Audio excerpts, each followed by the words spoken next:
Françoise Fontaine, vous êtes une archéologue pas comme les autres. Vous gérez les domaines gallo-romains Malagne, où vous pratiquez l'archéologie expérimentale. Pouvez-vous revenir sur la naissance de ce projet et son ambition? Alors, c'est un projet qui existe depuis déjà une bonne quinzaine d'années, ou même un peu plus. En fait, le parc archéologique de Malagne est né en 1996, qu'on dit chez nous, donc 1996.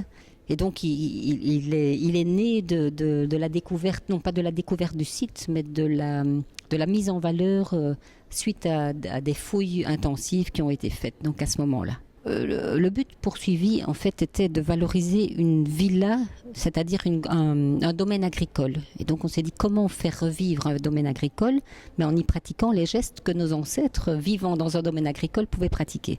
Donc, premièrement, une des grosses expérimentations qui a été menée avec l'Université libre de Bruxelles était la la reconstitution du Vallus, qui est la moissonneuse gallo-romaine. Et cette moissonneuse gallo-romaine avait déjà été testée à plusieurs reprises.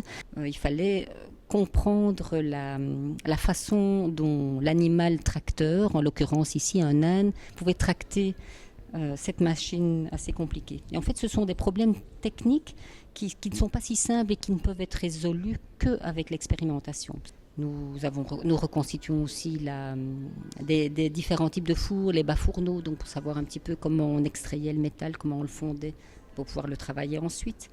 Pouvez-vous nous parler de la reconstitution en images de synthèse de la villa gallo-romaine? Sur quel document vous êtes-vous appuyé et pour votre position d'évaluation, pour votre position d'élévation, pardon? Alors ça aussi, c'est le résultat d'une longue recherche, hein, donc je n'ai pas eu l'occasion de le dire, mais le projet initial, en fait, n'était pas de faire un film. Le projet initial était de reconstituer les thermes en vrai, en grandeur nature, avec les techniques de l'époque.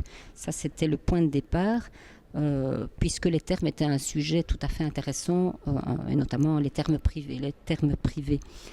Et puis on s'est rendu... Donc, on a rencontré toute une série d'experts sur le domaine. On a rencontré des professeurs d'université qui ont fait des recherches en France, en Allemagne, au Luxembourg, en Belgique bien sûr. Et donc la rencontre des différents spécialistes lors de 2 tables rondes, notamment des tables rondes, puis des rapports intermédiaires, ont permis d'aboutir à cette reconstitution que l'on voit, cette évocation que l'on voit dans le film. On aime parler d'évocation parce qu'il y a une partie de choses qui peuvent être tout à fait attestées, il y a une partie de choses qui sont plus que probables, par comparaison. Et puis il y a une partie comme les décors par exemple qui sont assez imaginaires, mais qu'on peut trouver ailleurs, donc qui ne sont pas sortis de nulle part, qui sont basés sur des trouvailles, des murs qui ont été conservés ailleurs.